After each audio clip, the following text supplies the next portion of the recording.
10th day of the first month of the Islamic calendar in the year 61, on the hot desert plains of Karbala, a small city just south of the current Iraqi capital of Baghdad. A small group of 73 noble individuals were massacred by an army of 70,000.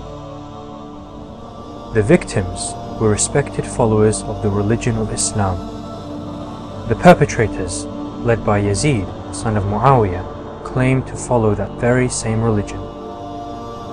The leader of the small group of men, women and children was the grandson of the Prophet Muhammad, Hussein, son of Ali. Only 50 years had passed since the death of the last messenger of God, and yet already the Islamic nation, the Ummah, was in turmoil. The events that led to the tragedies in Karbala, however, did not begin with the reign of Yazid as the Caliph, the leader of the Ummah. They began to unfold in the last moments of Muhammad's life.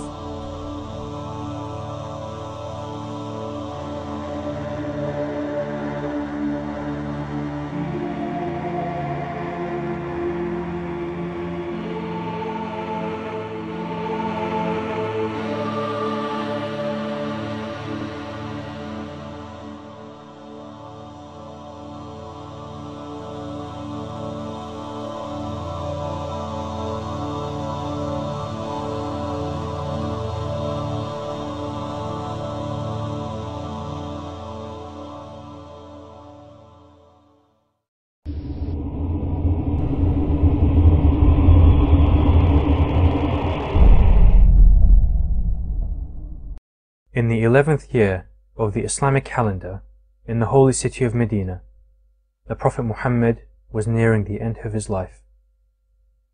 The members of his household and close companions, who had stood by him in times of both ease and difficulty, remained near his bedside until he left this world. On news of his death, while some mourned and grieved the loss of their beloved, others were preoccupied in a conspiracy to obtain power for themselves. You would imagine that this person, being on his deathbed, having warned the people on so many different occasions of his impending passing away, you would imagine that there would be a very large crowd of people surrounding him, attending to his every wish and his every request, basically praying for his quick recovery. And yet, when you look at historical accounts, you see a very different picture. Whilst those who had heeded the Prophet's calls and already given their allegiances to Ali were busy burying Muhammad, a secret meeting was being held between several tribal leaders in a small hut, or saqifa, in an attempt to secure the future leadership of the Ummah. These leaders all sought to grasp the rulership of the Islamic nation, in turn ensuring that only they were the sole beneficiaries of power. Initially what happened was there was a conspiracy to conceal the Prophet's death. There were calls made that anyone claiming that the Prophet has died will be beheaded. In other words, the idea was to contain the situation, control the emotional outpour that would inevitably ensue after the Prophet's martyrdom or passing away, and the idea was to contain all of that until some sort of an interim government was in place. It wasn't a democratic process, it wasn't a lobbying process taking place, it was essentially a bunch of people fighting one another over the opportunity to fill that void. Those who remained loyal and thought that we have already paid allegiance to Ali. How could we discuss our thing and try to rethink about it? And they refused to pay allegiance to, or to even take part in this sort of discussion.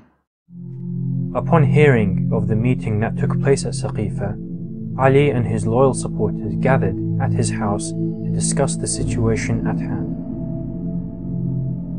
The tribal leaders, who had by now chosen Abu Bakr as the new Caliph of Islam, took it upon themselves to obtain Ali's allegiance, if necessary, by force.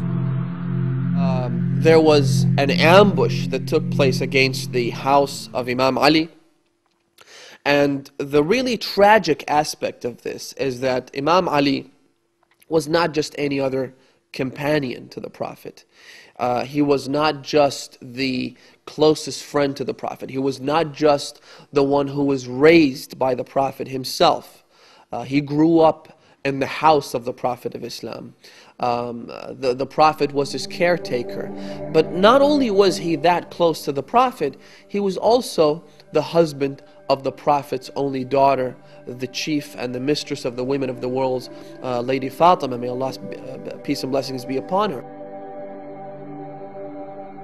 It is narrated by the wife of the Prophet, Salama, that Fatima most resembled her father in her character, conduct and compassion. The most important part which really touches us, and especially me, is that the amazing relationship she had with her servant, Bibi Fizza.